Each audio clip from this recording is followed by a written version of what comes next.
Seigneur, merci en tout cas pour ta parole. Merci pour ceux qui sont réunis. On est nombreux, il y en a plus nombreux sur Internet. Mais c'est bien. C'est bien, peu importe où qu'on soit, Seigneur. Même ceux qui ne sont pas connectés, on dit qu'ils vont recevoir la parole de Dieu. Merci en tout cas pour la parole que tu as donnée, Seigneur. Elle doit la donner avec discernement, intelligence, qu'on puisse la recevoir surtout. Merci, Papa. Accepter. On veut accepter ta parole, Seigneur, parce que c'est la vérité. Amen. Que tu te rendes. Le cœur soit disposé. On est 11 là. On va continuer. On va continuer. Tu veux qu'on partage aussi par rapport à la semaine dernière? On y va. Comment tu veux. On est fils de Comment qui? tout est On est fils de qui déjà? Qu'est-ce qu'on a après? Des parents. Ah ben c'est bien. Ah, voilà, je c'est suis bien. la fille de mes parents. Puis après, la dernière fois, très j'ai bien. posé plein de questions à plein de gens et des vidéos. Tu es fils de qui? Fils de Dieu. Non, fils de Dieu le Père. Fils de Dieu, tout le monde peut être fils de Dieu. Fils de Dieu, mais Dieu le Père, c'est autre chose. Et alors, on avait terminé la dernière fois avant l'événement avec Exode. On va continuer un petit peu avec Exode. On va continuer avec Dieu le Père. On va aujourd'hui parler de qui est celui qui montre Dieu le Père, c'est Jésus. Donc, on va parler aujourd'hui de Jésus. Et depuis quand on est marié avec lui, c'est quel moment que Dieu a décidé de se maintenant de se fiancer avec son... Officiellement. Et c'est tellement bon. Waouh! C'est fort qu'on comprend pourquoi on ne doit pas être infidèle, si on peut dire ça, avec le Seigneur. Qu'on comprend vraiment la puissance de l'amour du Seigneur pour nous, en tant que son peuple. Alors, on disait Dieu, il était une fois. On dit Dieu le Père, et on dit souvent aussi, il n'est pas que le Père, aussi, on dit que Dieu est le roi. Oh, je te regarde, c'est Dieu, je te regarde. Dieu est le roi, non? Le royaume de Dieu aussi, heureusement. On dit le roi des rois. D'ailleurs, on dit ça de Jésus aussi, le roi des rois, pas de Dieu. On dit aussi que Dieu est juge, heureusement. Des fois, ça ne nous plaît pas trop de dire Dieu est juge. Je pense qu'on dit ça parce qu'on ne comprend pas. Je pense que quand on dit Dieu est juge, les gens disent oh non, ça fait mal, mais non, en fait, Dieu est juge, mais dans le bon sens, c'est pas Dieu qui nous juge. Il juge bien, quoi. Il ne juge pas nos péchés, parce que c'est déjà pardonné. Alain. Donc on a peur de quoi? On a peur de rien du tout. Mais ce qu'on va voir aujourd'hui, c'est un autre, comme on dit une autre façon de voir, une autre narrative de Dieu et de Jésus, quoi. C'est Jésus en tant qu'époux. On va parler de ça aujourd'hui. Comment il est les trois à la fois? Est-ce qu'il pourrait être Edgar, il pourrait être l'un sans l'autre? Je ne suis pas sûr. Roi, juge et époux, c'est important. S'il était que époux, c'est aussi notre roi. D'ailleurs, vous vous rappelez qu'il disait que la femme de Sarah elle l'appelait mon Seigneur. Parce que c'était aussi le juge. Et si on regarde d'ailleurs si on regarde on regarde la narrative, la façon dont on perçoit Dieu ou Jésus, plutôt, qu'à l'époque c'était Dieu, on voit dans l'Ancien Testament, on voit qu'est-ce qui se passe. Ils disent donne-nous un roi. Les premiers écrits qu'on a, après Lévitique, etc., c'est roi. Et après roi, qu'est-ce qu'il y a? Il y a juge. On voit c'est l'époque des juges. Et on voit pas encore, on voit pas Jésus tel que nous, il se manifeste dans le Nouveau Testament en tant qu'époux. On le voit que dans le Nouveau Testament. Donc on voit qu'il y a quand même roi, juge et époux. Et plus on va vers la fin, plus il est époux. Et donc, ce qu'on peut voir dans la Bible, on va passer peut-être ça rapidement. Comment se manifeste Jésus à la fin de son ministère? Donc c'est pas Matthieu 1, il y a Matthieu 20. Quand on regarde Matthieu 20, 22 plutôt, etc. 22, 24, 25, même c'est tout ce qu'il dit à la fin. Alors déjà, 22, ça parle du ministère public de Jésus. Donc, on voit que dans Matthieu 22, on pourrait le lire à part, il se présente en trois parties. Il se présente comme roi, donc publiquement, je dis, je suis le roi dans notre royaume, etc. Il se présente comme celui qui va juger les nations, et après il se présente quand même comme fiancé. Il dit en Matthieu 22, Jésus prenant la parole, leur parlait de nous en parabole, il dit le royaume de cieux est semblable à un roi qui fit des noces pour son fils. Ça, c'est ce qu'il dit publiquement aux pharisiens, à tous ceux qui veulent l'écouter. Et après, on voit que dans l'intimité, donc là, après, c'est avant la Sainte Seine, c'est donc Matthieu 24, 25. On voit qu'à nouveau, en privé, ce coup-là, il va se présenter à nouveau comme roi, comme fiancé. C'est là où il parle des vierges folles. Donc, il termine, en fait, Matthieu 25, son dernier discours avant d'être jugé, il parle déjà de fiançailles à nouveau. Donc, il l'a dit publiquement, il l'a dit en privé à ses disciples, donc on voit que c'est important. Et si on va plus loin après la résurrection, etc., donc Apocalypse, on voit qu'à la fin d'Apocalypse, hein, c'est toujours à la fin des trucs, quelle est la dernière, c'est un ordre logique. On voit dans l'Apocalypse qu'il se présente comme roi, comme juge, hein, vous vous rappelez qu'il va libérer pas mal de jugements d'ailleurs, il va à nouveau se présenter comme roi, juge et fiancé. Et donc en Apocalypse 19,7, il dit par exemple, c'est un exemple, hein, il y en a plein, il dit « Réjouissons-nous et soyons dans l'allégresse et donnons-lui gloire, car les noces de l'agneau sont venues et son épouse s'est préparée. » Donc, on voit qu'il termine aussi le texte de la Bible, après tous les jugements, après les sceaux, comme on va le voir tout à l'heure d'ailleurs. Donc, si l'important dans une histoire, finalement, souvent, c'est la conclusion. Comment ça a commencé, mais comment ça se termine, il dit bien, etc. Et si on va même dans les prophètes de l'Ancien Testament, on voit qu'eux aussi, quand ils terminent leur texte, ils terminent toujours vers cette notion de mariage. Par exemple, Ésaïe 60 à 66, on va en lire quelques passages. On va voir que tous les 60-66, ils se présentent comme roi, comme juge et comme fiancé. On a toujours ces trois notions. Il y a forcément des lois, il y a forcément un royaume. Mais pour que les lois soient applicables ou justifiées, il faut bien qu'il y ait un juge. Sinon, on peut faire n'importe quoi. Enfin, il y a des lois, mais je ne les suis pas. Donc, il juge quand même par rapport à ça. Par exemple, il dit dans Ésaïe 61, j'en citerai un, mais on en citera un autre un peu plus loin. Il dit « Je me réjouirai en l'Éternel, mon âme sera ravie d'allégresse en mon Dieu, car il m'a revêtu des vêtements du salut, il m'a couvert du manteau de la délivrance, comme le fiancé s'orne d'un diadème, comme la fiancée se part de ses joyaux. » Donc ça, c'est intéressant. Ensuite, voilà, donc différentes narratives, on pourrait prendre Jérémie, tous les passages où il parle toujours à la fin des textes, on voit qu'il se termine toujours par cette notion-là. Donc au niveau personnel, on connaît Jésus bien sûr comme plein de choses, hein. Sauveur, pasteur, guérisseur, pourvoyeur. Et en fait, d'ailleurs, ces facettes-là, d'ailleurs, on avait des Christophanies dans l'Ancien Testament, parce qu'il disait Rapha, Jireh. Donc, en fait, Jésus est la même chose que Jéhovah. En fait, c'est l'identité. Il sauve, il guérit, il pourvoit. Comme Adonai dans l'Ancien Testament, il ne fait rien de plus. Il vient, je suis venu accomplir la loi. Jésus ne vient pas installer une nouvelle religion. Il ne vient pas faire le christianisme. Ça viendra 600 ans après. Il vient vraiment juste perfectionner son peuple à lui, accomplir la loi de ce qui avait été annoncé par les prophètes. Il vient l'accomplir, mais lui, il veut vraiment rester dans le milieu juif. Et d'ailleurs, au début, il donne bien les consignes, n'allez pas vers les gentils pour l'instant. Restez avec notre peuple. Et une fois que le peuple commencera à être transformé, alors seulement ça va déborder. Il se trouve que ça va plus vite qu'il l'a prévu. Si vous regardez le film d'autres choses, ils en parlent. D'un seul coup, malgré tout, des Grecs vont être là, ils vont commencer à partager Jésus, alors qu'ils disent, c'était pas encore le temps, mais trop tard. Ça va déjà enflammer toutes les régions aux alentours, mais c'est comme ça qu'on le connaît. Mais bon, nous, en tant que dernière génération, bien sûr, on voit que depuis, on va dire 15 ans, peut-être, 15 ans, toute la narrative de tout le peuple de Dieu, même de tous les prophètes, c'est d'un seul coup, on le découvre comme époux. Et on est vraiment, l'esprit et l'épouse disent, viens.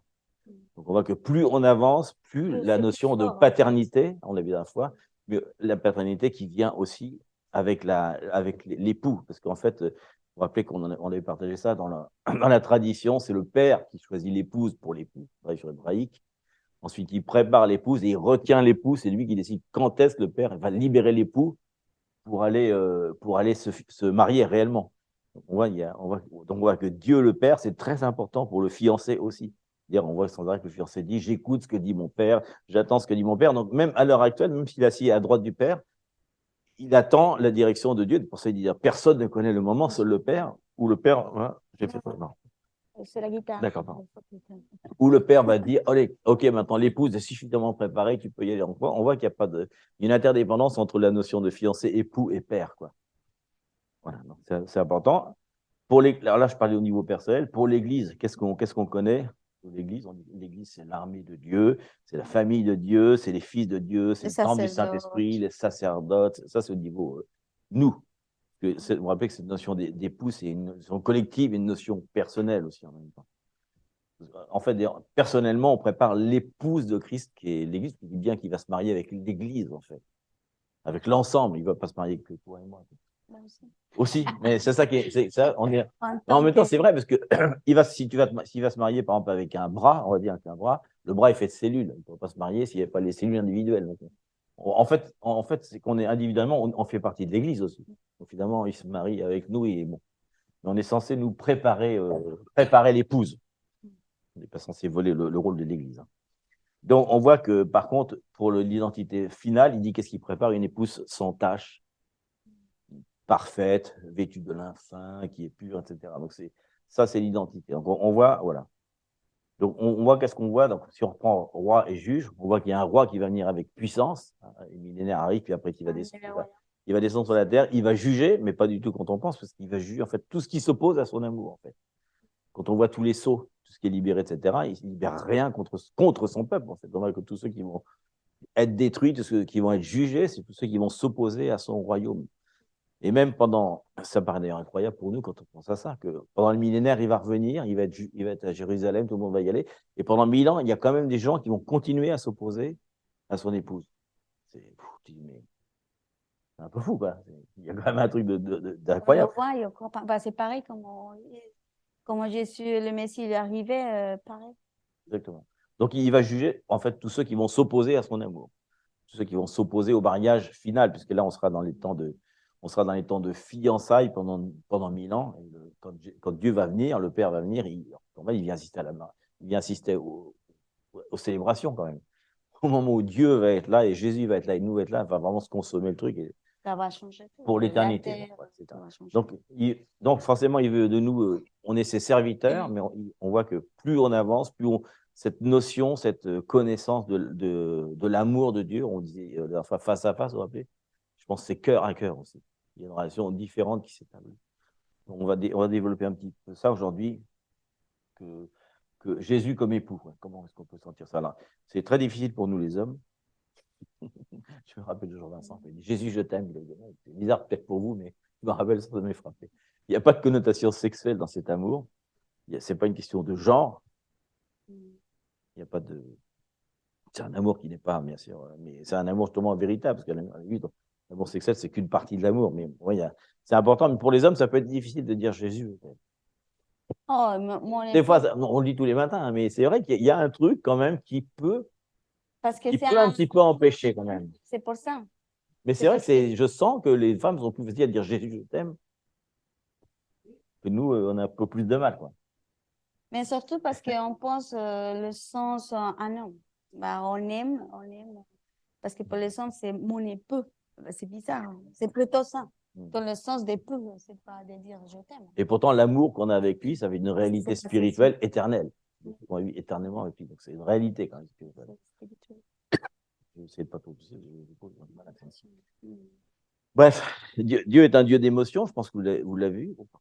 Mais c'est pour ça. J'aime bien la guitare. Non, elle est bien. Je la regarde, elle me plaît.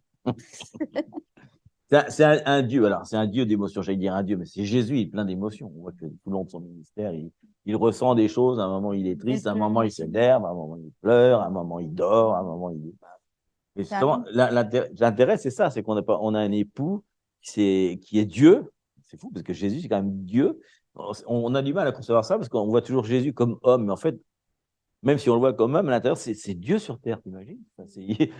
Il est sur terre et tu dis, mais c'est lui qui a créé l'univers. Ouais, ça paraît difficile d'imaginer qu'une personne humaine ait autant de pouvoir, etc. Mais on voit qu'il reste, il a reçu ce mandat de redonner la gloire, parce qu'il reste dans l'humilité. Il le dit sans arrêt, il dit à un moment quand ils veulent descendre, mais arrête de me défendre, si je veux un mot de moi, et j'envoie des myriades d'anges, ils vont tous les détruire.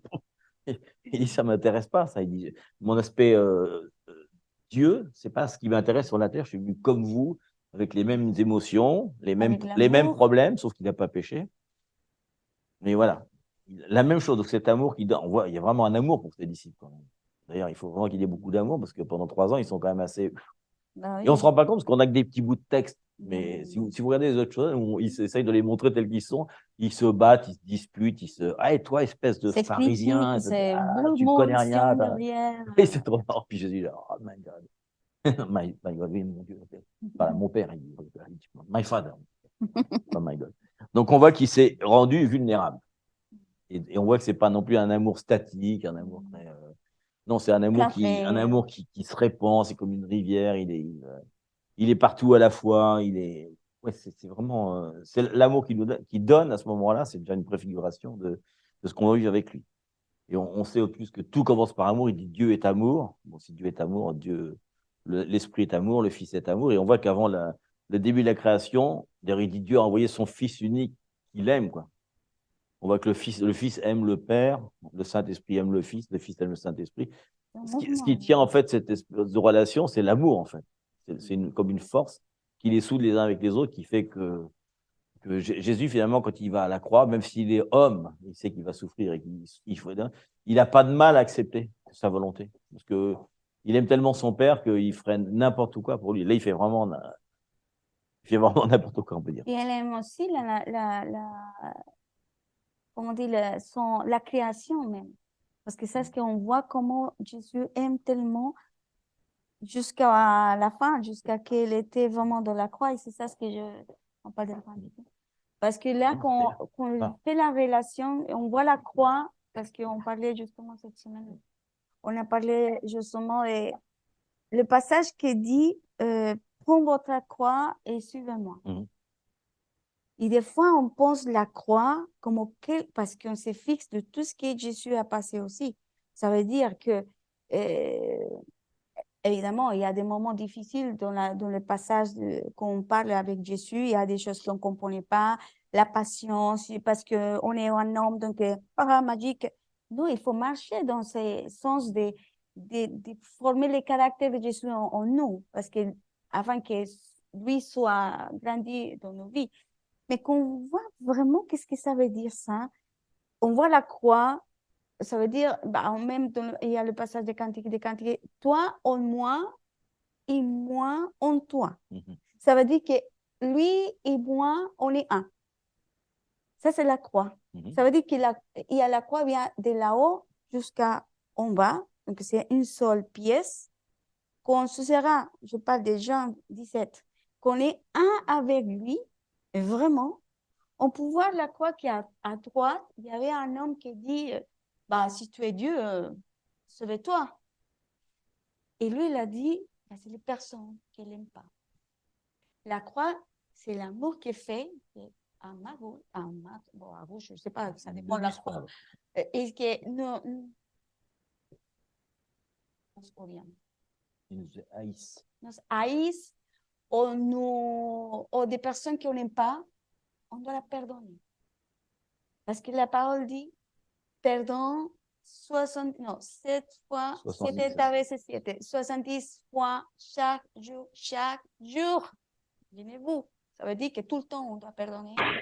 Et tout le temps, on doit voir avec miséricorde. Mais si elle est partie à l'hiver, je ne sais pas, on doit regarder avec la compassion. Et à l'autre côté, c'est l'autre partie, que c'est partie de la famille, parce qu'à ce moment, elle a dit, tu serais avec moi aujourd'hui. Donc, c'est la partie de la croix, c'est des personnes qui sont dans la foi, que c'est des personnes de la famille spirituelle, on peut dire. Donc, la croix, ça répond comme ça, même nos ennemis et même ceux qui sont avec nous. Donc, la seule perfection qui peut venir dans la droite et la gauche, parce que ça répond de là, c'est quand je suis un avec lui. C'est la seule façon. Ou sinon, chaque fois, on va revenir à Dieu. Chaque fois, on va poser des questions. Chaque fois, on doit poser des questions, bien sûr. On doit, parce que le Seigneur est toujours avec la réponse. Mais je parle de cette façon qui est à toi la demande, si tu es Dieu, tu peux faire quelque chose, Seigneur. Des fois, on est comme ça aussi. Des fois, Seigneur, pourquoi ça ne marche pas? Souvent, on est, Seigneur, si je fais telle chose, si je prie, si je jeûne, je donne à les pauvres, pourquoi je suis comme ça? C'est la même chose à côté. Donc, si on est on est vraiment dans cet état de soumission, même si on ne comprend pas tout. Et ça, c'est ce que Jésus a fait dans la croix. Elle a pris la perversion, c'est-à-dire la souffrance de tout le monde, du monde entier, même des siècles, jusqu'à qu'il revient. Ça se termine. Jusqu'à qu'il revient à la terre. Donc, cet état de la croix, ça veut dire je suis d'accord avec mon époux. Parce que là, c'est l'intimité parfaite. Cette intimité, c'est dire, de voir comment Jésus voit les choses. Et je parlais en tant que couple qu'on est dans la unité, on se parle, il y a des choses, on comprend, il y a tout mouvement. C'est pour ça qu'on parle de ces amours, de mouvements, qui fait que même des choses incompréhensibles, on dit, Seigneur, je me soumets à ta volonté. Fais ta volonté parce que tu sais plus que moi. Et là, c'est de dire, je me soumets. Même si des fois, je ne comprends pas, mais il y a quelque chose que Dieu est plus grand. Mais c'est pour ça que tout le temps, on voit Jésus dire, mais même de Maria et Joseph qu'il a dit, il faut qu'il commence à prendre l'obéissance. Et c'est la première chose. Si Jésus ne prend pas à obéir, elle ne peut pas arriver à y aller à la croix. Ça veut dire c'est la soumission au Père. Et là, c'est humain. On est toujours dans les combats, dans les pensées, dans les combats de fer. Il y a plein de choses qu'on peut dire. Mais qu'on voit que c'est possible, parce que je pense que Jésus, c'est notre modèle. C'est possible d'y avoir une unité avec le Père. C'est possible la croix. Et quand on parle de la croix, ça veut dire, je suis avec toi, avec vous, et vous avec moi. C'est la confiance, c'est la paternité qu'on parle, qui fait il y a tellement amour que même on peut confronter toutes les choses à venir. En fait. Et ça, c'est fort. En plus, dans la parole dit, Matthieu 24 dit qu'à la fin, c'est que la première chose qui va manquer, l'amour. Et seulement l'amour, c'est la force qui nous fera avancer. Mais qu'il y a sa unité. C'est pour ça que tout le temps, on doit parler de sa unité, ça face à face, cœur à cœur, sur à sur, avec le Seigneur, avec sa fiancée. Ouais. Donc là, c'est vraiment sa unité puissante qui fait que dans notre intimité, on peut être un. Et on se répond. C'est là, et après, ça, il domine la partage. En tout cas, chacun avec ce qu'il veut. Quand vous prenez votre croix, on pourrait dire, chacun avec ce qu'il veut. C'est ça on voit la relation que chacun a avec Dieu, parce que quand tu dis à quelqu'un, porte sa croix, et si la personne prend la croix en tant que souffrance, il dit, quelle relation il a avec Dieu, ce gars-là? Comment un Dieu, En par fait, l'amour. est-ce qu'il dit pas, prends ta croix, comme, qu'est-ce qu'il dit à la fin dans Colossiens? Il dit qu'à la croix, il a vaincu le monde. Il dit même, Téléos, tout est vaincu, tout est. Donc, si la personne dit, ah oui, je prends la croix, donc il dit, prends la victoire. Il n'a pas la même relation avec Dieu, cette personne-là. Aussi bien parce que l'interprétation de la croix, en fait, la croix, c'est quoi? Est-ce que c'est juste un lieu de souffrance? Non, c'est comme si on regardait le doigt qui monte la lune. Non, mais la fin, c'est une victoire. Donc, porter sa croix, en fait, c'est quelque chose de bien. Il dit pas faut porter une croix. Ouais, c'est ça. Il ne dit pas le mot porter au sens lourd. Il dit faites comme moi, soyez des hommes téléos, pleins, complets, accomplis, etc. Où vous prenez cette victoire et vous en faites quelque chose. Puis, comme tu dis, c'est une relation d'amour, quoi. Et alors, on voit que, bon, on sait que Dieu est amour, et on sait aussi que, quand si on a une relation, on l'a assez partagée, je pense au week-end, de père, on ne peut pas l'impressionner. Enfin, on peut pas l'impressionner. On ne peut pas faire qu'il nous aime ni plus ni moins. Il nous aime tout. Non, parce que c'est comme si on disait, Jésus peut donner encore plus de vérité. Non, il est la vérité, il n'y a ni plus ni moins. Il n'y a rien qui peut changer, il n'y a rien de particulier. Donc, c'est important de pouvoir rester dans cette relation, savoir que quoi qu'on fasse, c'est là à la limite, quand on dit Dieu comme roi, comme juge, ça serait presque la religiosité, on pourrait dire. Dieu comme époux, c'est plus la relationnalité, ça n'existe pas. Mais si on voit les trois, c'est bien, parce que d'un seul coup, ça compense, c'est ça, si on fait ni plus ni moins que ce qu'il aime. Il n'y a pas de choses qui vont faire qu'il nous aime moins d'un seul coup. Même si on pêche. Il peut rien. On va le voir, d'ailleurs, il y a la parole de soutien. Et dans Proverbe 8, vous le dire en entier, Proverbe 8, je dirais que tout ce qu'il dit, c'est que Dieu a été créé pour l'aimer, en fait. Il a créé l'homme Dieu a créé l'homme pour l'aimer lui, mais nous, on a été créés pour l'aimer lui. Tous les psaumes, ils disent, qui suis-je? Mais bon, en fait, on est créé pour lui, quoi. Enfin, c'est vrai, on a été créé par lui, on a été créé pour lui, en fait. On est un peu les compagnons de Jésus. Il dit que c'est le premier frère, on est son frère. Ça. Donc, forcément, il y a une relation très, très forte. Donc, Dieu, c'est l'essence même de l'amour. On ne le reçoit pas par mérite personnel. Heureusement, sinon, on ne pourrait pas le recevoir. Donc, on l'a dit sans arrêt, c'est un amour miséricordieux, de grâce. En fait, comment on peut savoir ça? C'est très difficile parce qu'en tant que si on le raisonne, si on le pense, on est incapable de pouvoir concevoir ça. Il n'y a que l'Esprit Saint qui peut nous le révéler. Je pense que si on ne reste pas spirituellement ouvert avec l'Esprit Saint, malheureusement, dès qu'il va se passer quelque chose dans notre vie, on va tout de suite penser que Dieu nous aime moins ou qu'il nous a oubliés. Ça, c'est très difficile, parce que c'est une relation humaine. On a cette relation humaine avec les autres êtres humains. Nous, on est comme ça. Si quelqu'un nous fait un truc, à la limite, on l'aime moins, réellement. C'est vrai, hein. On peut aimer moins quelqu'un qu'on aime beaucoup, d'un seul coup, il nous fait une crasse, mais on l'aime moins quand même. Notre amour, parce que notre amour est dépendant de ce qu'il fait la personne. Finalement, presque toutes les choses qu'on fait dans la vie en tant qu'être humain, pour quelqu'un, on attend toujours un petit truc en retour. Même si ce n'est pas beaucoup, difficile de pas se dire que de faire un truc complètement désintéressé, toi, à la limite.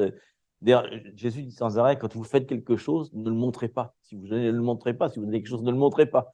Mais c'est difficile, hein. Difficile de ne pas montrer, de pas montrer le gros billet de 50 € qu'on va mettre dans la caisse. Parce qu'on est humain, c'est ça. C'est la nature. C'est un truc. On est humain, on cherche ça, on cherche la reconnaissance.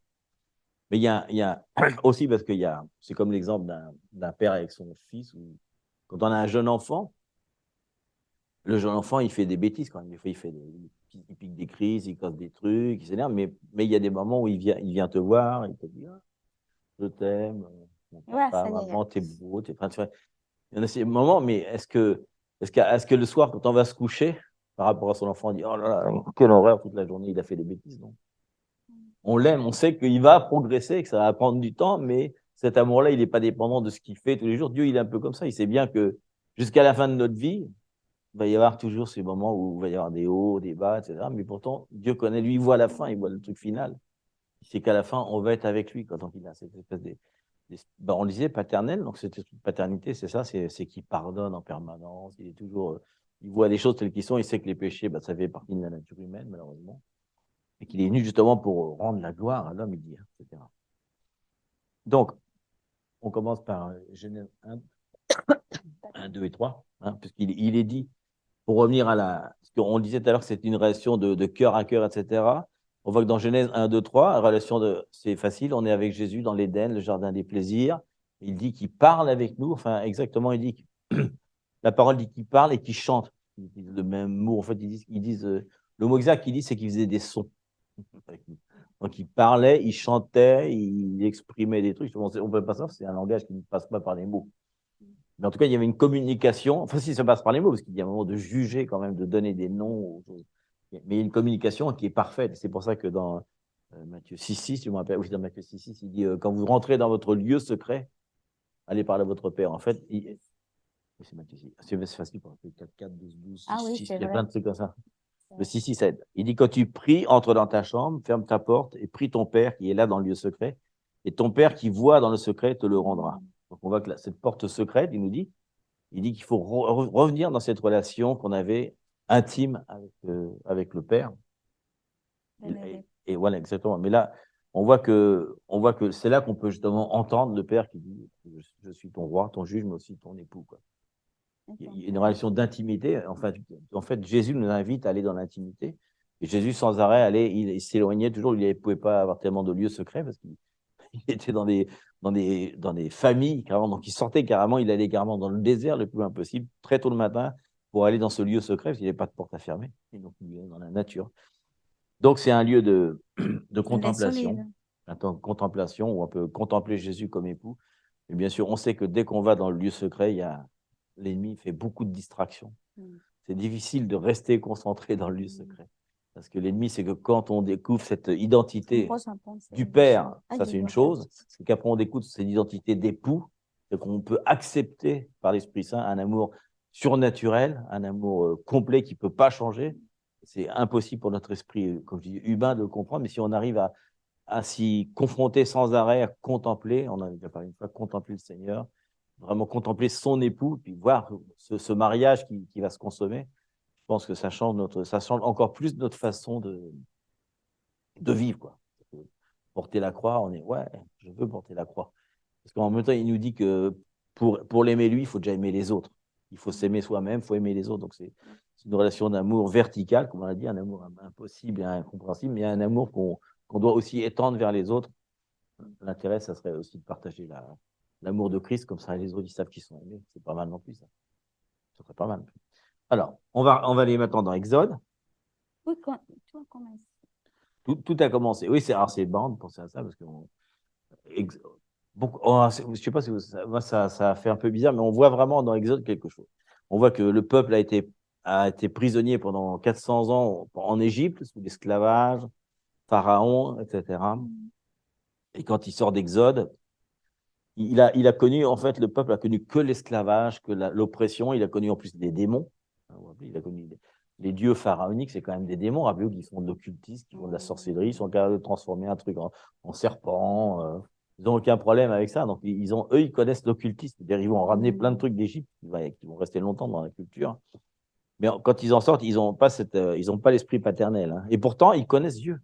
Ils se rappellent quand même, le peuple hébreu se rappelle qu'il y a, il y a très longtemps, même si on ne le partageait plus avant, oui, il y avait un Yahweh, il y avait un Dieu, mais ils en ont entendu parler, quoi, ils ne le connaissent pas vraiment. Donc, quand ils vont sortir d'Égypte, ils vont ça. Et on voit d'ailleurs en plus que toujours cette espèce de rapprochement, quand on va ressortir d'Égypte, parce qu'on est maintenant de nouveau dans un esclavage avec Apocalypse, de nouveau, on va avoir les mêmes manifestations, les sept plaies, là, ça va être les 10 plaies, mais il va y avoir des plaies qui vont sembler, il va y avoir des fléaux, etc. De la même façon qu'il a jugé Pharaon, il va rejuger l'esprit pharaonique de notre époque, qu'on peut appeler babylonien maintenant, mais bon, il va juger à nouveau. Donc on va dire qu'il y a un truc qui se rassemble. Mais voilà ce qui se passe. Donc, on va aller dans Exode. Voilà. Ah oui, d'ailleurs, on l'est partagé la fois de matin. Il y a un rapprochement avec ça, parce que vous vous rappelez que quand ils sortent d'Égypte, ils vont chanter le cantique de Moïse, on l'a dit la fois le matin, qui est dans Deutéronome.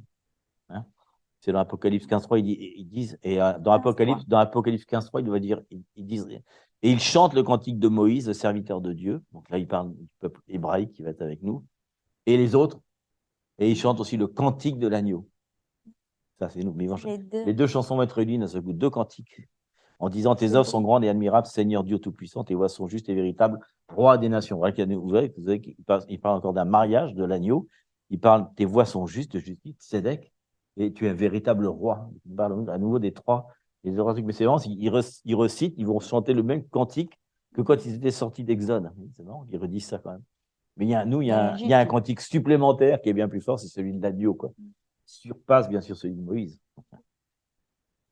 La race, c'est Apocalypse 15, 3. Et le cantique de Moïse, c'est dans Deutéronome 2. Deutéronome et Exode aussi. Ouais. C'est le chant de libération qu'ils ont chanté, quoi. Deutéronome 38, je crois. 39. Et alors, dans Exode, donc ça commence à Exode 19, puisque là, ça y est, ils sont sortis etc. Ils sont sortis de l'Égypte. Voilà comment il va se présenter. Donc, c'est Exode 19, 5 à 6. D'ailleurs, c'est le premier moment que Dieu dit, depuis un moment, vous compterez les premiers mois de vos années. De vos années. C'est la première année, vraiment, c'est la première année où Nissan existe, quoi. En fait, c'est notre biblique, c'est notre première année, en fait. En fait, il change le calendrier. Il dit, justement, il leur dit, maintenant, vous ne compterez plus les lois, les mois, pardon, d'après la théorie, parce qu'ils avaient changé le calendrier pour commencer en Égypte. C'est-à-dire que le premier mois en Égypte, c'est septembre, le mois des récoltes. Donc, ils avaient changé par le mois de Rosh Hashanah, qu'on appelle maintenant la tête de l'année. Il leur dit, maintenant, vous revenez à l'ancien truc, vous compterez d'après non plus le soleil, mais d'après la lune, et vous commencerez à Nissan. Donc, c'est juste quand ils sortent d'Égypte. C'est marrant, vous voyez, c'est fort, parce que ça veut dire que une des choses les plus importantes pour Dieu, c'est il vous dit, maintenant, vous changez votre calendrier. Comme quoi, c'est tellement important pour lui. Les signes, c'est important pour lui. Vous devez changer votre temps, vous rechangez, vous revenez en arrière. Et il leur dit, donc Exode 19, 5, 6, il dit, maintenant, si vous écoutez ma voix et si vous gardez mon alliance, donc ça y est, il parle de mariage. Pour la première fois, ils vont entendre ça. C'est la première fois qu'il va dire le mot alliance avec le peuple hébraïque. Vous m'appartiendrez entre tous les peuples, car toute la terre est à moi. Vous serez pour moi un royaume de sacrificateurs, une nation sainte. Donc, d'un seul coup, l'Éternel dit, voulez-vous vous marier avec moi? Alliance. On dit oui ou pas. T'imagines, eux, ils sortent d'un truc d'oppression. Hein. L'amour, pour eux, c'est... Ils ne connaissent pas en plus. L'amour, ils ne connaissent pas. Et en plus, le Yahweh, c'est... Ouais, c'est difficile. Sans du contexte, oui. En fait, il honore le pacte d'Abraham qu'il avait fait avant. Il leur dit maintenant, après tout. En fait, c'est un peu de leur faute, ils ont été prisonniers en Égypte quand même. Hein. Ils n'ont quand même pas tellement obéi. Donc, il leur dit maintenant, je renouvelle. Maintenant que vous êtes passé, je renouvelle mon truc. Donc, on voit qu'après Exode, on voit que de 15 à 19 dans Exode, au mont Sinaï, vous vous rappelez, il va donner la Torah, etc. Il va donner plein de consignes. Mais parmi les commandements qu'il donne, il n'y a pas que ça. Hein. Il va donner aussi des choses comme comment on arrose la terre, comment on fait la shemitah, comment on récolte les plantes, qu'est-ce qu'on doit manger, qu'est-ce qu'on ne doit pas manger.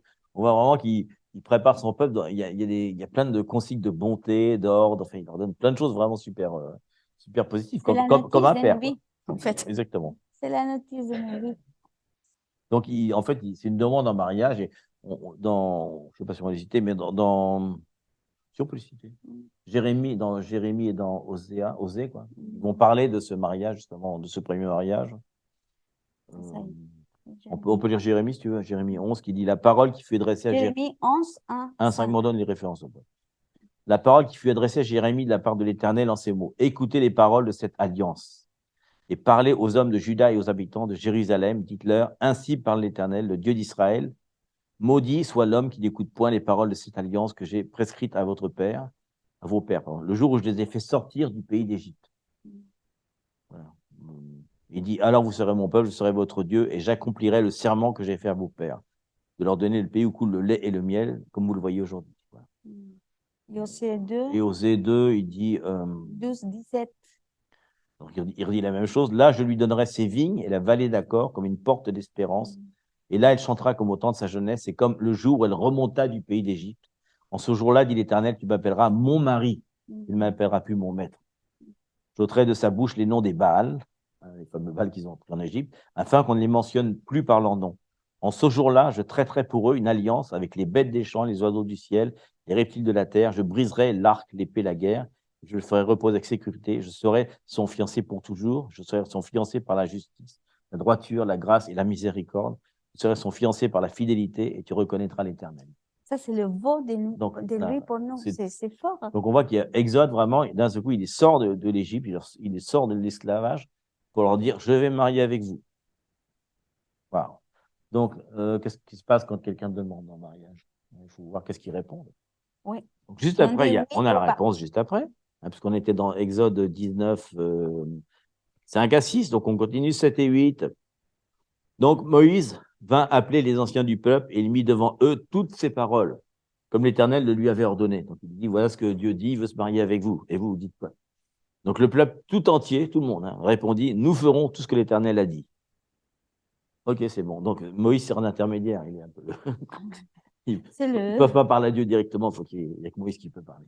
Donc, Moïse rapporta les paroles du peuple à l'Éternel. Bon, donc, Dieu a entendu, c'est bon. Ok, donc on dit, qu'est-ce qui se passe dans ces cas-là? Ok, bon, on peut commencer les préparatifs du mariage.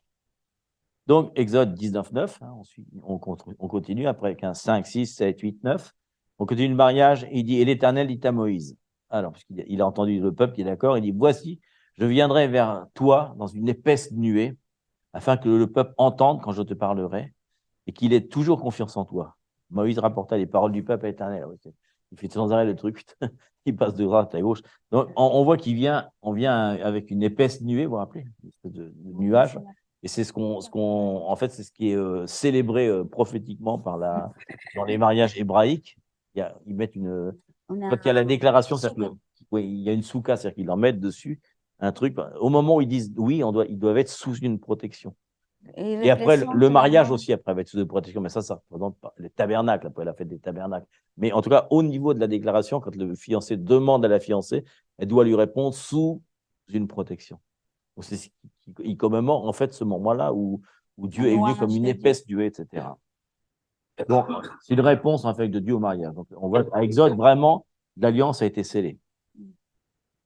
Alors, on voit après, alors ça continue, hein, 19, 9, alors on continue 14, 15, 22, vous tous les lire. Hein.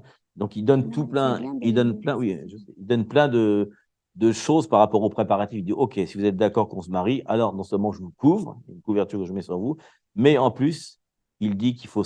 Moïse descendit de la montagne vers le peuple. Il monte, il descend, 19, 14, il sanctifia le peuple, il lavait leurs vêtements, il commence à se purifier, à se laver, etc. 19, 15, il dit, soyez prêts dans 3 jours de vous approcher d'aucune femme. Séparez-vous, sanctifiez-vous. 22, les que les sacrificateurs qui s'approchent de l'Éternel se sanctifient aussi, de peur que l'Éternel ne les frappe de mort. Donc, il y a vraiment un mariage qui est, tu ne maries pas avec n'importe qui. Donc, il y a plein de mesures. Il dit que mais en fait, si on regarde toutes ces mesures-là, on voit que c'est ce qu'il demande au peuple avant, maintenant. Une sanctification, une séparation, une préparation, une crainte de l'Éternel. Et il y a une crainte de l'Éternel, il pourrait les frapper de mort. Ce n'est pas un mariage identique, c'est fort, quoi. Et alors, c'est très, très bien. Alors, donc, Moïse va aller faire les derniers préparatifs là-haut, parce qu'il faut quand même qu'ils reçoivent les commandements, etc. C'est long. Et qu'est-ce qui se passe pendant ce temps-là? Exode 23, 24, 25. Pendant que Moïse reçoit, donc, il va recevoir donc, les vœux de Dieu, c'est les vœux de mariage, en fait, qu'il va recevoir, les promesses que Dieu va faire à son peuple. Alors, la présence de Dieu est encore là, parce il dit que la nuée est toujours là. Hein. Il y a la montagne, il y a la nuée, il y a les bruits de tonnerre, etc. Et pendant ce temps-là, premier adultère. Ils n'ont même pas consommé le mariage, ils vont déjà commencer à le tromper. Qui va commencer ça? Aaron, en plus. Celui qui devait célébrer le mariage, le sacrificateur. Il dit, bon, c'est un petit peu long si on faisait un veau d'or. Ouais. Si on retournait un... Hein? Oui, c'est 23, 24. Et si on retournait au dieu d'Égypte, par hasard, ce serait pas mal. On pourrait faire un petit veau d'or, parce que ça commence à faire long. Hein. Le mariage n'est même pas consommé, la présence de Dieu est déjà là, qu'ils sont déjà en train de tromper. Et on voit que Dieu, à un moment, veut même les détruire. Et c'est Moïse qui va intercéder. Il va quand même casser les trucs de la loi une fois, parce que ça l'énerve un petit peu. Mais après avoir dit, on voit que Dieu va quand même pardonner. Il va accepter de ne pas détruire son peuple, parce qu'après tout ce qu'il a dit. Mais ce que c'est intéressant qu'on voit dans notre réalité, c'est un peu comme ça. Dieu, déjà, on marche un peuple qui se sépare, qui vraiment se sanctifie, mais aussi en partie parce que déjà, on parle des sacerdoces. Donc, il y a des sacerdoces, si on voit dans l'histoire, il y a plusieurs sacerdoces qui ne font pas bien leur travail. Il y a toujours ce mélange d'amener les idoles, autres dieux, en fait. Et là, on voit l'histoire aussi d'Élie, on voit plein, Saoul même, il y a plein. Mais là, c'est ce qui est surprenant, parce qu'elle vient de voir, même voir Dieu, c'est ça ce qu'on parle, c'est fort, le voit parce que tout le monde le voit dans la montagne. Et même qu'elles ont écouté la voix, même qu'ils ont vu la puissance de Dieu, ils ne sont pas vraiment engagés, finalement, parce que eh bien, la nature d'Égypte encore qui reste dans son habitude. Donc, c'est cette préparation, et je pense que pour aujourd'hui, quand on parle de ces mariages, l'Église se prépare justement, commence à purifier, commence à nettoyer son pensée, son action, tout, parce qu'on vient justement à se marier avec le Seigneur. Donc, maintenant qu'on a vu ce qui se passe dans l'Exode, on peut reporter maintenant par rapport à nous. On se rappelait que le mont Sinaï, c'est Sukkot, hein. C'est le moment où il va recevoir les instructions. Et pour nous, donc, ça correspond à la Pentecôte. Donc, nous, en effet, on reçoit aussi, parce que la nouvelle alliance, c'est un nouveau mariage. Donc, on reçoit cette puissance, de la même façon qu'ils ont reçu la Torah, on nous va recevoir le pain de vie, le vin de vie aussi, nous va recevoir tout ça. Mais ça s'est passé il y a combien de temps? Il y a 2000 ans. Donc, on voit qu'est-ce qui s'est passé par le peuple pendant 2000 ans. Le peuple, est-ce qu'il est resté vraiment fidèle? Est-ce qu'il n'a pas commencé la même chose, finalement? Et pire, dans les derniers temps où le mariage va être consommé, c'est là qu'il dit que l'esprit, alors là, c'est l'esprit du veau d'or, c'est l'esprit d'Égypte, mais nous, il y a l'esprit de Babylone, qui est l'esprit, en fait, Babylone, c'est Rome. C'est l'esprit romain qui, de nouveau, va faire la même chose. C'est-à-dire qu'actuellement, il y a un veau d'or qui est en train de se créer par le peuple de Dieu lui-même, de la même façon que les Hébreux ont fait un veau d'or. Dans le peuple chrétien, il y a un mouvement babylonique, un système babylonique chrétien où il dit bien, attention, séparez-vous de Babylone parce que je vous brûlerai en même temps qu'eux. Vous ne pourrez pas être en même temps qu'eux. Donc, c'est pour ça qu'il y a l'apostasie. L'apostasie, vous vous rappelez, ça veut dire divorce. C'est-à-dire qu'avant le mariage, il y a déjà un divorce. Et en plus, Dieu disait dans Matthieu 28, vous vous rappelez, il disait, apprenez-leur à garder mes commandements. Et le mot garder, c'est ne pas divorcer de mes commandements. Donc, à chaque fois, il parle toujours d'un divorce. Le fait de garder sa parole, finalement, c'est ne pas divorcer. Donc, on voit que la même chose qu'Exode a fait, on pourrait dire, ouh, les méchants Hébreux qui ont trompé le mari avant même d'être mariés, t'imagines? Tu dis, mais c'est exactement la même chose dans l'Église. On a reçu le Saint-Esprit à la Pentecôte, mais malgré tout, il y en a qui maintenant abusent du Saint-Esprit et en font une idole ou une autre chose.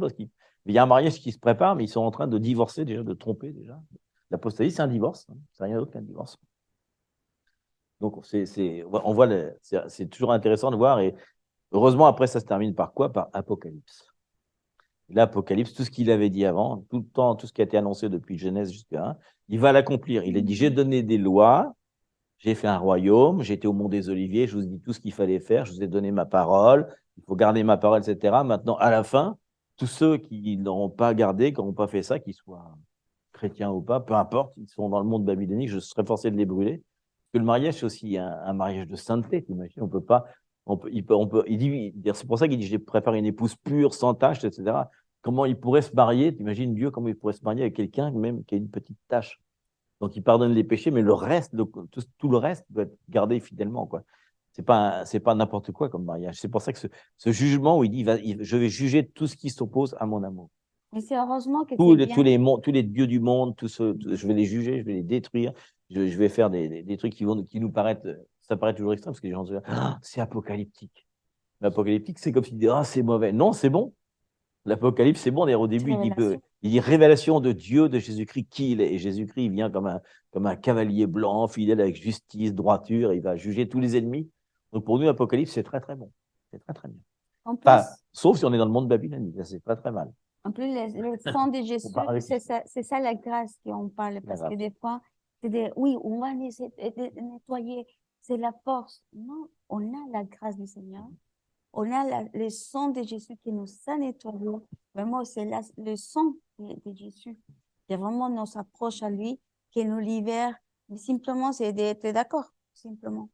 Parce que nous-mêmes, on ne peut pas faire ce que dans l'Exode, il faut faire. Hein. C'est impossible de suivre la loi comme telle, mais c'est la grâce du Seigneur de savoir que peu importe, Dieu connaît notre cœur. Dieu connaît le cœur.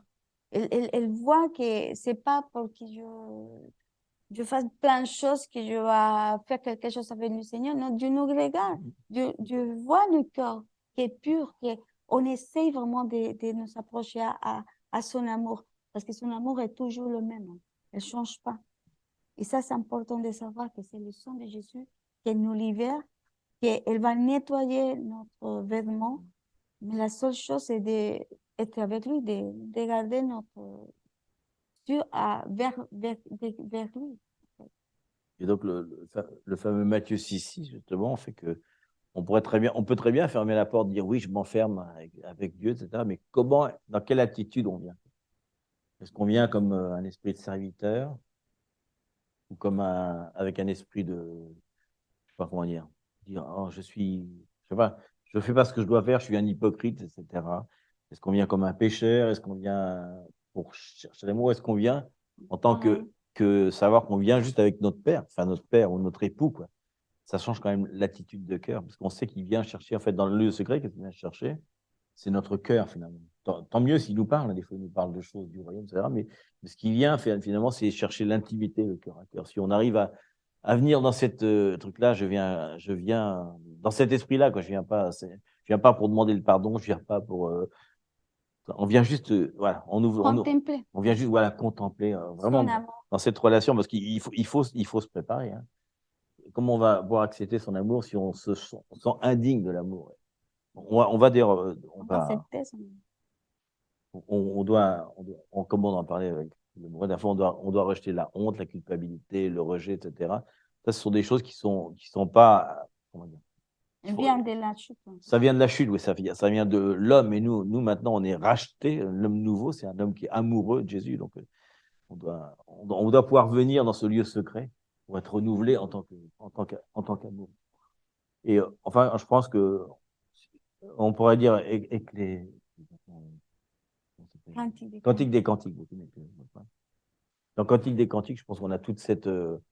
Il y a une révélation de Cantiques des Cantiques assez marrant, parce que ce livre-là, en Cantiques des Cantiques, a été très peu étudié finalement, pendant 2000 ans, je pense. Hein. Et puis, même il y a des gens qui disent, mais qu'est-ce que fait Cantiques des Cantiques dans la Bible? Beaucoup, ils ont gardé ce truc-là. C'est vrai, les gens ils disent, mais ça n'a rien à voir. À la limite, il y a des gens qui disent, même psaume, ça ne devrait pas y être. C'est trop émotionnel, tu vois. Et en fait, c'est très important. Cantique des Cantiques, je pense, c'est une révélation pour maintenant. Et quand on lit Cantique des Cantiques différemment, dans une autre perspective, en pensant à Apocalypse, tu vois qu'il Il y a plein de choses dans Cantique des Cantiques qui sont très, très forts. Par exemple, et des fois, c'est bien caché quand même. Dans Cantique des Cantiques 6.4, par exemple, ça va faire plusieurs études. Il parle de Tirsa. Ah oui, Tirsa, elle est là. Oui, elle est là. Dans Cantique des Cantiques 6.4, il donne justement prophétiquement comment il nous voit, alors qu'on est encore pécheur, hein, on le sait. Hein. Il nous voit comme ça. Il donne des caractéristiques. Il dit, tu es belle, mon ami, comme Tirsa. Ah, agréable comme Jérusalem, mais terrible comme des troupes sous leur bannière. Tu imagines ce qu'il dit, il dit ça. Comment il nous voit prophétiquement? Il nous voit beau, hein, beau. Il nous voit comme ses amis. Et là, il donne deux trucs. Hein. Dans le contexte, peut-être, nous, ça nous paraît pas, mais Tirsa, en fait, c'est un prénom, bien sûr, mais c'est aussi une ville. C'est la ville de Tirsa, qui est au nord, c'est vers le Liban. En fait, c'est une ville qui n'est pas hébraïque à l'époque. Elle est, on pourrait dire, alors, elle n'est pas grecque hein, non plus, hein, mais elle est gentille, quoi. C'est la Phénicie, la Syrie, je ne sais pas comment dire. Donc, en fait, quand il dit ça, il dit comme belle comme Tirsa, c'est-à-dire il parle là aux gentils. C'est une référence ici. Et après, il dit agréable comme Jérusalem. Jérusalem, on sait que pour lui, Sion, c'est le truc ultime, mais il dit quand même, elle est aussi comme, il inclut d'un seul coup Jérusalem et Tirsa, c'est-à-dire les gentils et les Hébraïques en même temps. C'est un seul peuple. C'est intéressant parce qu'on ne se rend pas compte. Nous, à l'époque, ils savent Tirsa. Ils disent comment ça, Tirsa? C'est même pas une ville hébraïque, c'est une ville qui est carrément. Pour eux, c'est pas bon. Mais il leur dit non, j'aime autant Tirsa que j'aime Jérusalem. Bah, pas vraiment, parce qu'il dit belle comme Tirsa, mais agréable comme Jérusalem. Donc ça, c'est fort. Hein. Donc on voit cette façon dont il nous voit. Quoi. On est ses amis, on est beau, quoi qu'on fasse. Il dit ensuite, il dit qu'il nous désire comme il désire Jérusalem. C'est agréable ma présence comme Jérusalem, qui est la ville de mon cœur. Quoi. Et ensuite, il dit qu'on est aussi terrible comme des troupes. Il nous voit aussi comme des guerriers. Il dit en plus sous leur bannière, vous vous rappelez, la bannière de l'amour, etc. Il nous voit comme ça. Tu imagines la vision. Nous, la vision qu'on a de nous, c'est pas ça. On se sent indigne, on se sent rejeté, on n'a pas de puissance. Vous avez la puissance des troupes, vous êtes féroce. C'est vraiment cette déclaration d'amour. Il voit la fiancée, comme comme on a vu, on est prochaine fois, la fiancée avec des bottes de guerre, là, qui est en train de mettre chaussures qui va à la guerre. Quoi. Il nous voit comme ça, quoi, terrible en même temps, belle. Joyeuse, voilà. Et il dit même, juste après, il dit, quand il 6.5, il dit détourne de moi tes yeux car ils me troublent. Dieu, il dit ça. T'as l'impression que Dieu ne me regarde pas. Non, il dit je t'aime tellement que quoi que les choses que tu fasses, ça me troubler, ça m'émeut, ça me remue, etc. Imagine quoi. Quand on est amoureux, toutes les choses sont vraies. Qu'il fait. Ouais, peu importe. Ouais. En gros, il dit voilà, le type d'amour que Dieu a pour nous, c'est qu'il ne peut pas résister à notre amour. Un peu comme un enfant. Il fait des bêtises encore. Mais, je l'aime tellement. Voilà, c'est ça. Donc, si on veut vaincre les accusations de l'ennemi, il faut lire Cantique. Ouais. Cantique des Cantiques. Voilà tel qu'il nous voit. Quoi. En fait, ça peut être une révélation. Parce que dans le naturel, ce n'est pas possible de penser à ça. Comment Dieu, créateur de l'univers, qui a créé toutes les choses, peut nous aimer à ce point-là et être troublé par notre seul regard et nous voir de cette façon-là. Donc, c'est un médicament anti-religiosité, Cantique des Cantiques. Quand on lit tous les trucs, même quand il y a perd son époux, que le cherche dans la ville, mais qui est ton époux? Et il y a vraiment c'est très fort. Hein, le truc, c'est que c'est un livre de révélation. Quoi. Si on n'a pas cette révélation, on pense que c'est un livre qui ne va pas dans le canon pardon, des livres. Parce que c'est vrai que pendant 2000 ans, les gens qui ont lu ça, ils n'ont pas compris ça. Ils ont pensé que c'était un truc qui parle du mariage, des relations sexuelles. Il y a beaucoup de trucs qui sont très... Ils pensaient que c'était un manuel presque d'amour au sens romantique à la limite. C'est plus que ça, quoi. Mais ici, le 5. Ne tourne pas tes yeux quand elle me trouve. Donc c'est une révélation. Et on a à un moment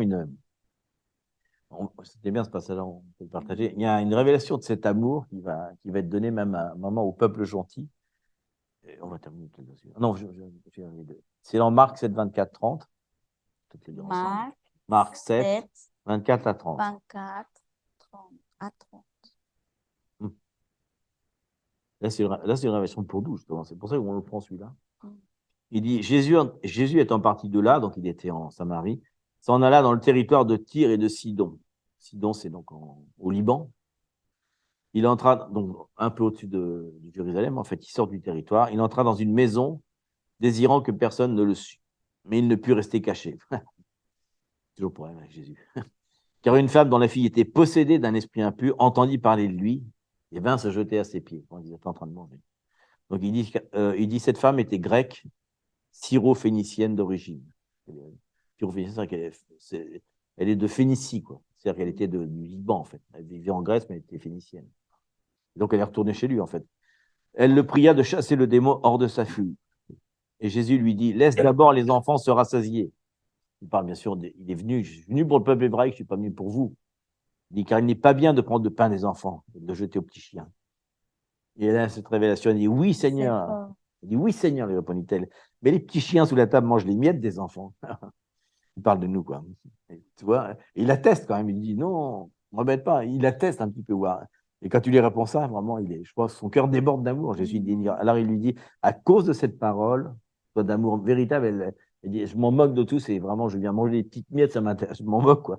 Va, le démon est sorti de ta fille. Et quand elle entra dans sa maison, elle trouva l'enfant couché sur le lit, le démon étant sorti. On va vraiment, elle a une révélation de l'amour. En plus, elle n'a même pas entendu parler elle a entendu parler de Jésus comme ça, quoi. Et il essaie, il atteste, non, je suis venu pour les Hébraïques. Quand il voit qu'il lui dit ça, il dit, ah, mon cœur fond, quoi.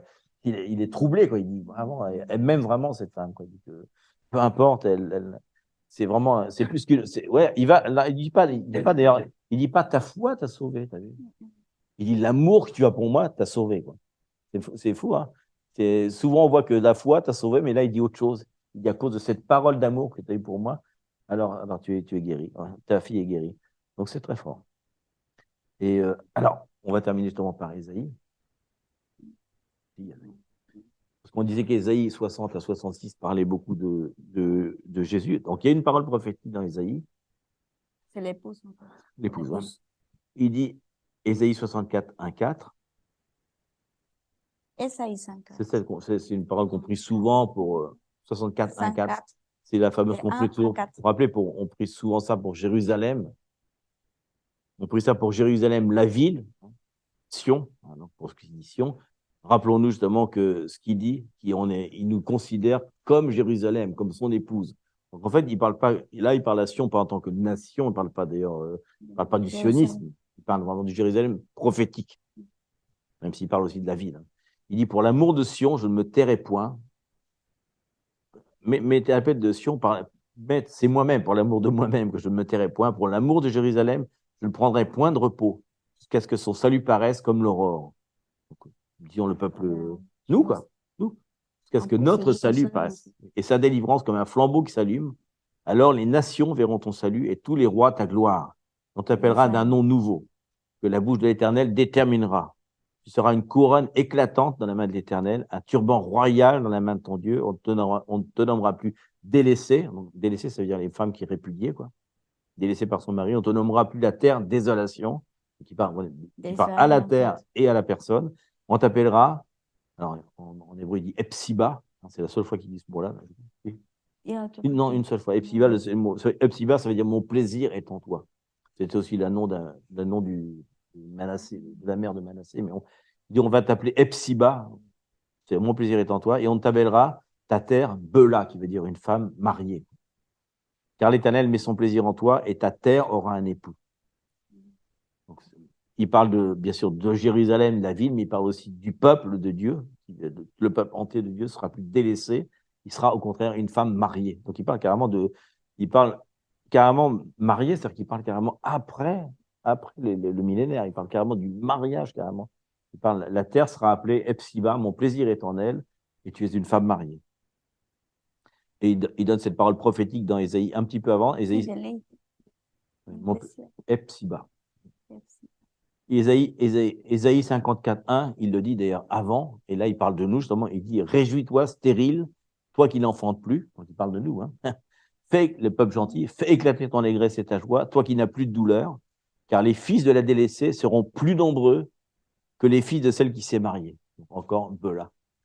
Il est fils de la délaissée, donc c'est nous, qui ont été délaissés, qui sont le peuple gentil. On sera plus nombreux que les fils de la femme mariée dont il parle un peu plus tard. Donc on va sans arrêt, dans Ésaïe, il parle des derniers temps, pour l'amour de Jérusalem, il ne se taira pas, et jusqu'à ce qu'on soit marié avec lui, il nous protégera. C'est très très fort cette parole-là, Ésaïe. Ce sont des paroles prophétiques. Donc, conclusion, on voit que finalement, quand il est avec, sur le terrain, il est avec Emmaüs, je vous rappelle, quand il est à Emmaüs, il leur explique que toute la Bible parle de lui. Hein. Je me demande, est-ce qu'il aura parlé que du mariage? Parce que il a dit toute la Bible, il a eu le temps de parler, ça fait quand même une certaine heure, un certain nombre d'heures pour pouvoir marcher. Est-ce qu'il aura parlé de Ésaïe? Que ça veut dire que Epsiba, ça veut dire qu'ils vont se marier avec lui, etc. Je ne suis pas sûr parce qu'on voit pas tellement les disciples en parler après. Mais en tout cas, il a laissé cette révélation comme tout parle de Dieu, on voit que tout parle d'un mariage.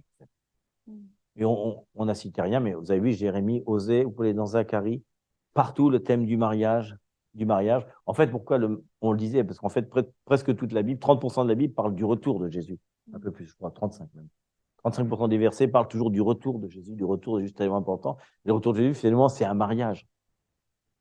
C'est un mariage. Et il nous dit qu'on va participer avec lui à sa gloire, on va participer avec lui au jugement des nations, on va juger même les anges, etc. Mais en même temps, le but, c'est un jugement préparatif au mariage. Finalement. Il dit qu'à la fin, Dieu revient avec le Saint-Esprit, tout le monde se réunit, nous on est avec eux et on vit pour l'éternité en un seul corps, un mariage consommé.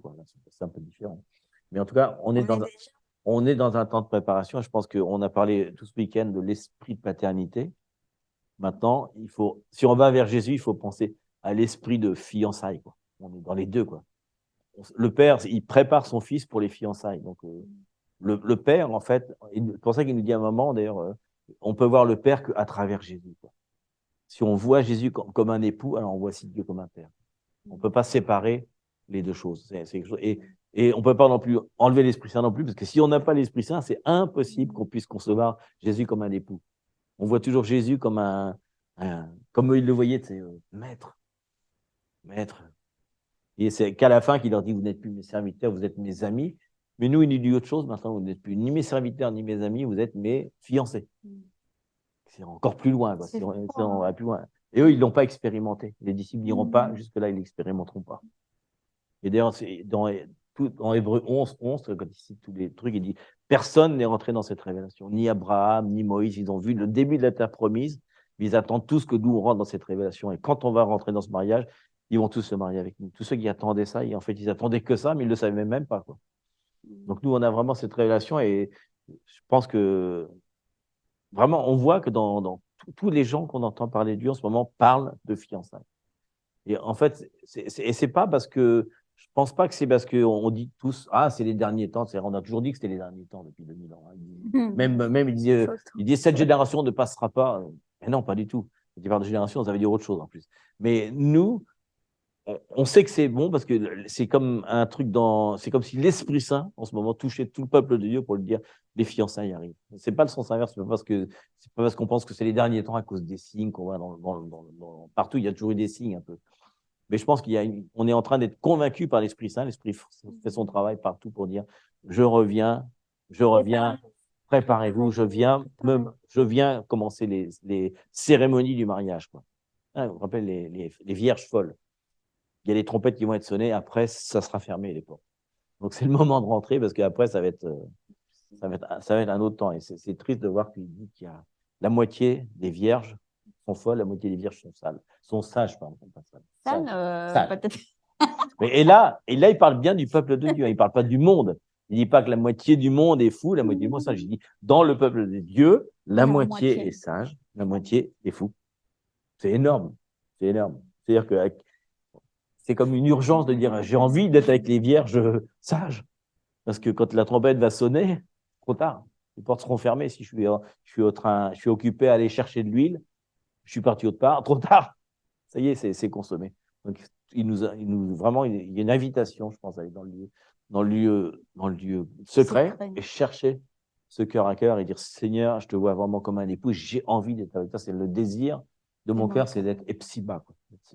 qu'il puisse dire mon bien-aimé. En plus, Éden, ça veut déjà dire le lieu des plaisirs, des désirs, le lieu des délices. Je pense qu'il y a vraiment ça. C'est le moment de lire Cantique des Cantiques. Et là, c'est aussi important que Cette nouveau amoureux. le romantisme. Oui, oui. Et surtout que l'amour soit révélé. Parce qu'on est vraiment dans la condamnation, tout le temps dans la condamnation. On est comme si, comme si on vit des fois la malédiction qu'il y a eu avant de la chute. Et on ne vit pas vraiment de sa révélation de son amour qui est pardon, qu'il y a des opportunités, que toujours il attend, qu'il nous aime. Ce n'est pas parce qu'on fait des choses, sinon simplement parce que comme ce qu'on vient de lire, seulement de le regarder, déjà, elle est, je ne sais pas comment vous dire, mais elle s'effondre vraiment avec son amour, elle s'effondre avec nous. Et là, pour arriver à comprendre son amour, on doit vraiment que son amour soit révélé. Parce que, en fois, j'écoutais le message de Hayden, c'est un ministre de Dieu, qui le demandait au Seigneur qui est vraiment, on écoute le baptême de l'esprit, un baptême de l'eau. Ah oui, le baptême de l'amour. Et en plus, il s'appelle le baptême de l'amour. Il s'appelle, comment est-ce qu'il l'appelle? Le ministre de l'amour. Le ministre de l'amour. C'est ce qui vient, il partage toujours. Parmi les musulmans. Son nom là-bas. Il y a déjà 1 million de musulmans. Qui sont convertis. Mais parce qu'elle est tellement dure, elle est en plus de Norvège. Norvège, ouais. Dure, ce sont des gens. Il a dit, la seule façon que je peux arriver à comprendre l'amour, c'est que je sois baptisé de l'amour. Parce qu'on doit aimer comme Dieu aime. On doit accepter déjà, parce qu'on peut aimer. Oui, j'aime les personnes, ok? Mais des fois, on n'accepte pas l'amour. Parce que toujours, il y a une condition pour aimer, parce que nous sommes humains. Donc, ça dépend comment on a vécu, pardon. On a vécu nos familles, la culture, tout. On répond à cet amour comme ça, de la même façon. Donc, on doit changer vraiment ces cultures humaines, sinon de demander au Seigneur, Seigneur, révèle-moi l'amour, parce que je ne connais pas l'amour. Parce qu'il y a des conditions toujours. C'est comme ça qu'ils l'ont appelé les princes saoudiens, parce qu'il a convaincu de grandes familles saoudiennes qui ont converti tout leur peuple. Ils l'ont appelé, ils ont dit, tu es vraiment le ministre de l'amour. Pas du salut, mais de l'amour. Il y a tellement d'amour que tu nous as tous convaincus. Qui prêche l'amour de Dieu. Ça dit, pour les musulmans, il faut vraiment prêcher l'amour. Ils ne le connaissent tellement pas. Et après, le reste. Mais ils disent vraiment, il y a tellement d'amour en toi que tu nous as convaincus. Et c'est ce qu'on a vécu pour la France, en fait. La France connaît la guerre, le parfum et tout, mais le vrai amour, non. Ça veut dire que c'est fondé sans condition, que dans tout, ils ne sont pas hypocrites.